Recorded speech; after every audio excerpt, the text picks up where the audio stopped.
Hey everybody, it's Alison Heikkila. Thank you so much for joining me. I am so excited for the month of January because I have the privilege of being a guest designer at the Coffee Loving Cardmakers blog. I am super stoked.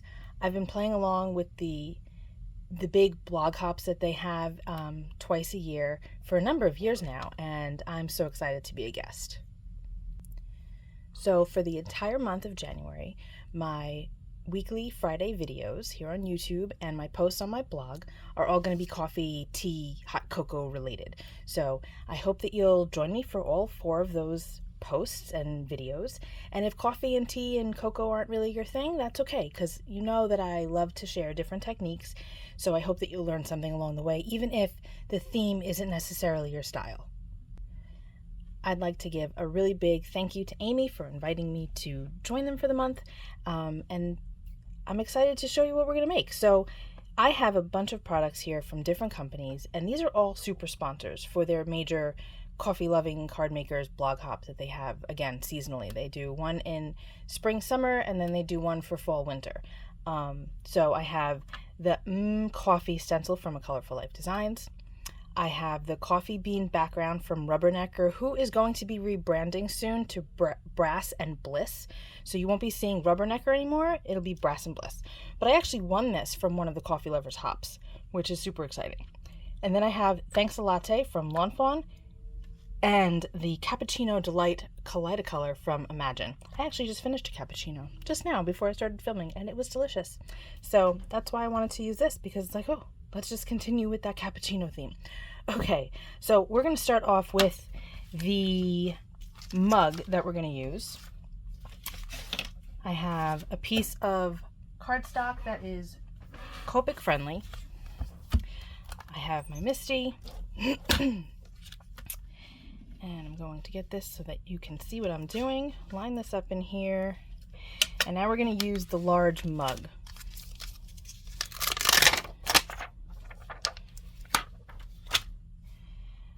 I don't really think that I want it centered. That's kind of whatever. It's fine, but not the most exciting. I also have this strip of craft cardstock that we're going to be using for our stencil. So I kind of think that I want it over here.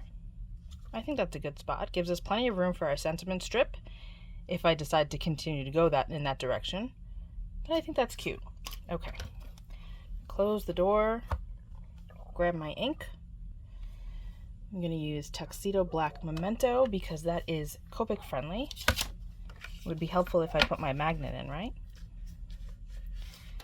Now that we know where our mug is going to go.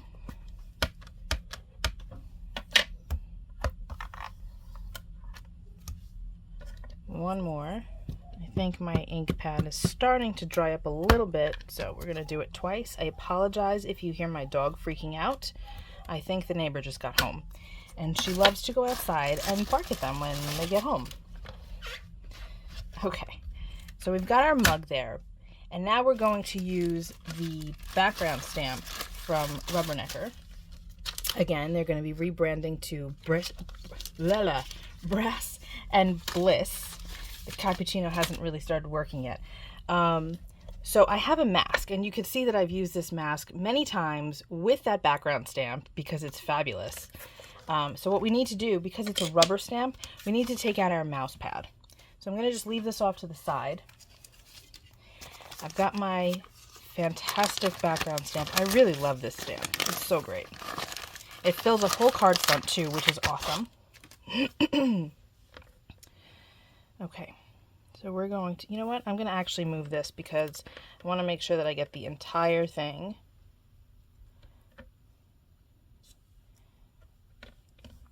I should probably put some adhesive on the back of the card panel, right? That would make sense. I'm going to do that first. Let's do that first. I've got, use whatever you have, guys. This is just a repositionable dot and roller by Cocoyo. I love this stuff. Okay. Just lining that up, getting that on there. And now we're going to get our stamp. There we go. Perfect. Okay, that's going to stay in place, so we hope. And now I've got my Cappuccino Delight. But before we do that, because I'm about to mess this whole thing up, we're going to stick this down with that same dot and roller. So I hand cut this piece. I did not use the dies for it because the Lawn Fawn dies leave a bit of a white border around it, and I didn't want that. So I cut it myself as close to the line as possible so that it's a nice transition with no white border. So with Kaleidacolor inks, you click them to join them together if you want to, depending on what technique you're doing. So for this, I want them to join together because I want the colors to blend nicely. So I'm going to just shift this over so you can see exactly what I'm doing. And I'm going to apply it like this. You can do it in whatever direction you want. Just going to get it really saturated with ink, and then I'm going to flip it around and do the other side. The one thing you need to keep in mind is that there's that little area for your thumb. My light just fell. Sorry, guys. This is super professional today. This little piece here can sometimes get in the way. So you just want to keep that in mind when you're inking up your images. Okay. Slide this back over. My light is being totally obnoxious. I'm hoping that it's not so distracting to you guys. I'm going to have to adjust it because it keeps falling down. All right. How cute is that? I can push a little harder around the cup so that we don't have that halo. But otherwise, it's pretty good. I'm going to reapply the ink. Make sure I have it going in the correct orientation. And then again, flipping it over. But it's so easy to get a ton of colors on your background really quickly. And I have a whole lot of videos on my channel that use Kaleidacolor inks. So be sure to check those out if you're interested, because they're so fun to work with. Because you get so many colors all at once. That's better. There's less of a halo there. I think that's good. We have to push at the bottom a little. Perfect. All right, we're going to go with that. I'm a perfectionist sometimes, you guys. That's good. We're not going to mess with it any further. All right, let's peel this up. Again, it's just repositionable adhesive, so I can remove that from the back. And then we have, oh, it's perfect. You can see the dots a little bit, but I can rub those off with my finger. So I'm going to clean off my stamp, rub off those dots, and we'll move on to the next step. Okay, everything is all cleaned up. I'm going to bring in my camera a little bit, give you a bit of a zoom so we can see what we're doing. I'm going to start working on coloring the mug. I've got some Copics here. I have B93, B97, and B99. So we're going to use that for our mug.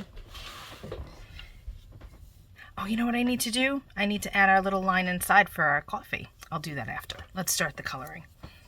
I'm going to start by saturating this whole mug with the B93.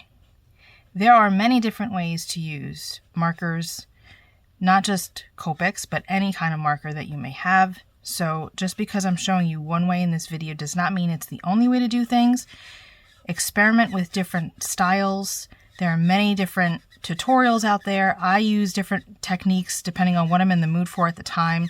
So just because I'm coloring the whole mug right now does not mean that is the only way to do things if you're new to Copic coloring or using any type of marker, really. I just wanted to lay down a nice ground of color so that everything is saturated, and it'll make it a little easier to blend. Now I'm going to go in with my 97.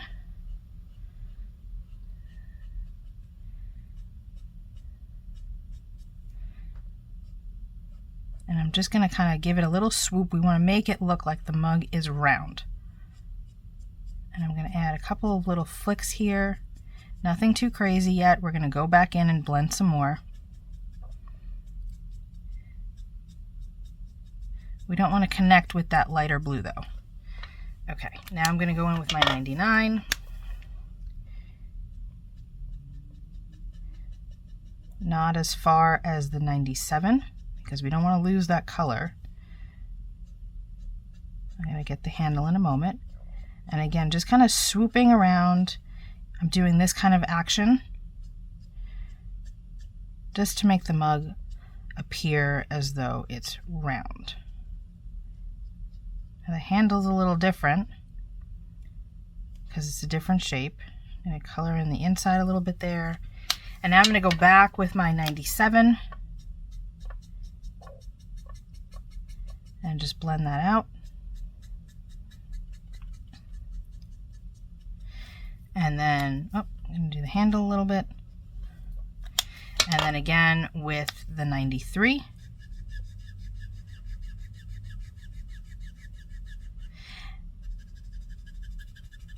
And just smooth it out a little bit more. It doesn't need to be perfectly smooth. I kind of like that choppy linear look that it has right now because it's ceramic, right?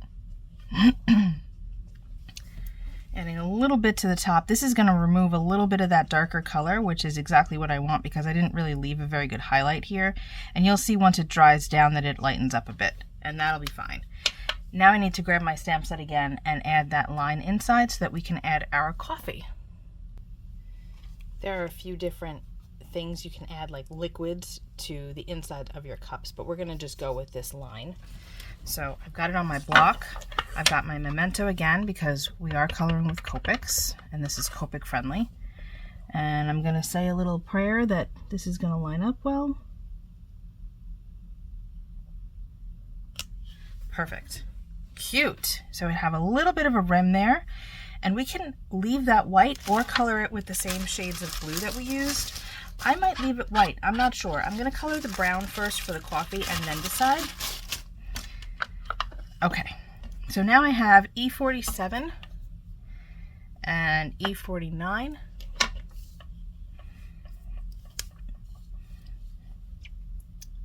And I'm going to, again, saturate this whole thing. You do not have to do it this way. This is just the way I decided to color today. I like using different techniques when I color. It keeps things interesting. Okay, now we're going to go in with the 49.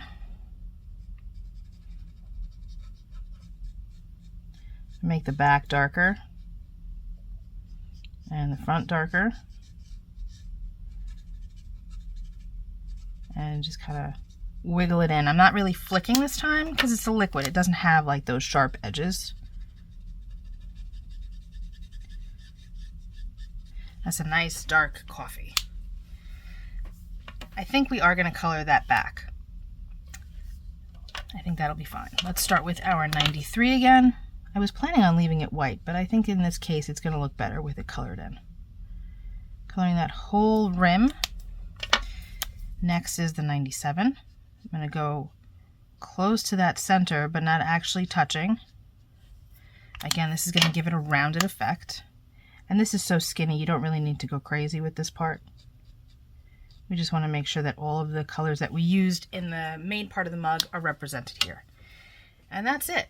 I kind of feel like I need a little bit more of the 93 in here, just to blend that a bit. But I think that that's really cute. Okay, I'm going to zoom out.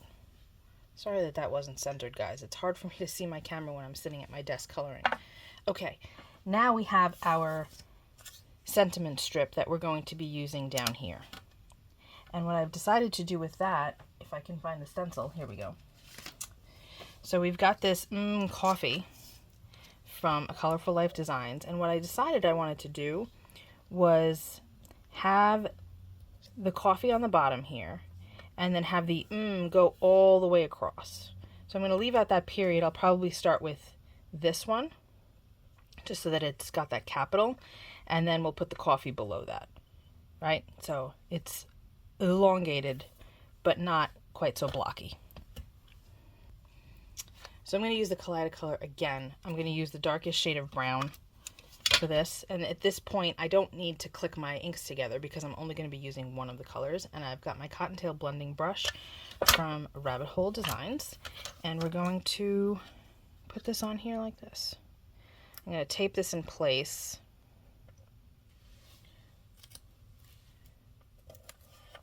Just a little bit of washi. You know what I need to do? I need to mask off this second line.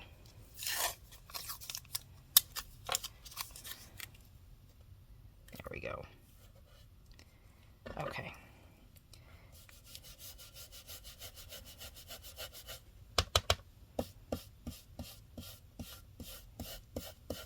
And since we're using one of the ink colors that's in our background, it's going to perfectly match.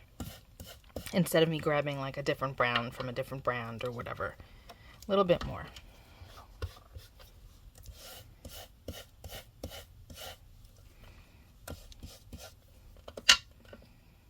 Okay, perfect. And now we're going to continue this, and I'm going to line up this last M. You know what, let's use this one because it'll take us to the end. Like so. I'm going to remove this piece of washi and put it down here. I'm going to try to put it down there. I'm just lining that up to make sure that it won't have like a ghosted effect. Good. All right. Nope, that's not perfect. Let me line that up a bit better. Okay, now we're good. Going in with that last brown again.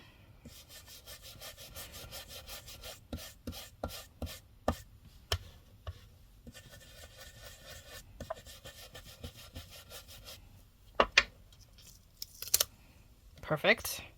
And now we're going to do the coffee. So I have to remove this mask because it's not perfectly aligned and it's hiding the C. I should probably put this on here first, right? Really, guys, I've been card making for a very long time. I know exactly what I'm doing. I don't usually film this early in the morning, and it's Saturday, which I also don't usually do. But we'll get there. We'll get there. It'll be a fabulous card when we're done. Okay, that's there. Gonna use this here. And then we're gonna ink this up again.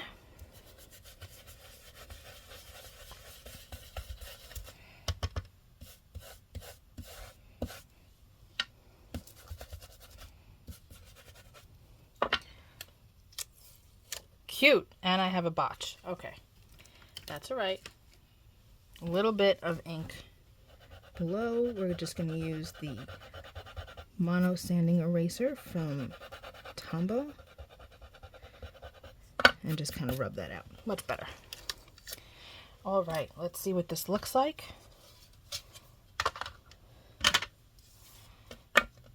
That's cute. We're going to wind up chopping this off, which is totally fine. I knew it was longer, and I'm okay with that. It makes it appear as though it's really going on. Okay, let's cut that down. I'm going to zoom out again. Okay. So I'm going to cut this down to 4.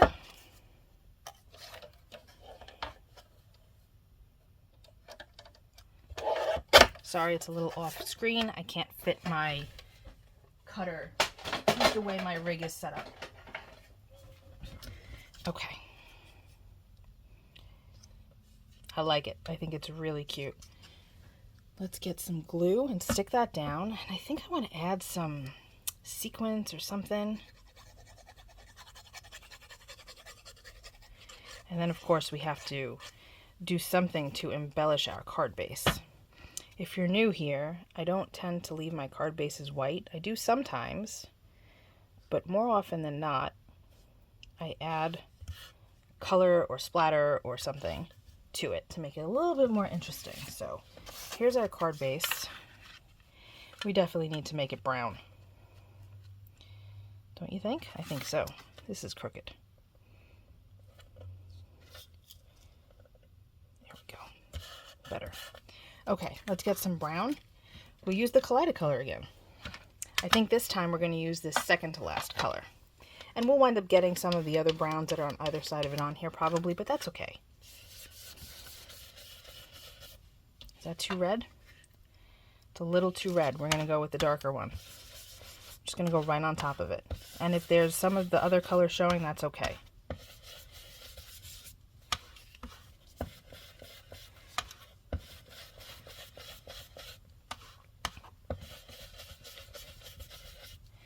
And I don't necessarily need this to be perfect and even. I kind of like a variation of color. So you'll see that some spots are darker than others, and that's fine with me. See? Fabulous. Okay. Definitely need a little something happening over here. So let me grab something for that. So originally I said I was going to put sequins here, and that might still happen, but I kind of have a different idea. I'd really like to have some steam coming out. So I've got some vellum. We're going to do something a little different today. I've got some vellum, and I thought that I would just draw some steam.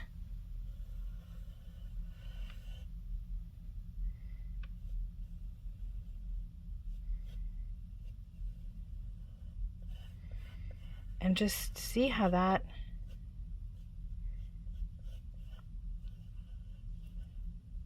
kind of looks.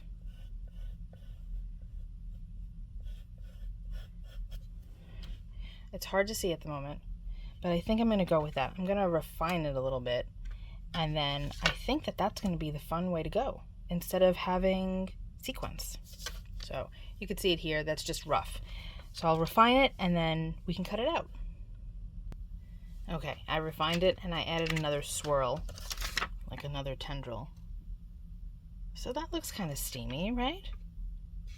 We'll see. If it doesn't work, we won't use it. Now I'm going to cut it out. I won't make you sit through all this, so. Okay, that was a little tedious, so I didn't want you to have to sit through all of that. I think that's really cute. It's super subtle, but I don't think it needs more than that because steam is super subtle, right? The tricky part is going to be adhering this down now, but we can get it done. All right, I'm going to remove this. There are different ways to do this. I was hoping that I had some dots, like those micro dots, but I don't. So I'm using On Point glue because it's already a clear glue. And then I'm going to take my finger and just rub it over the whole thing. If you have a Xyron machine, you can use that too. Boy, I'm making a mess. That's okay. But now the whole thing is coated and you can't see what I'm doing. Let me clean this up. The whole thing is coated in the back. So it really shouldn't show because it's already clear and the whole thing has the glue on it. It seems like it started to dry a little because I took too long. That's all right. We'll see. It should be okay. That's cute. It's subtle, but I like it. And I don't mind that this is sticking up. In fact, I kind of want that to stick up too. There we go. It's steaming. It's so cute. Okay, let's adhere this to the back of our, or to the front of our card. We're going to use glue on the back of this.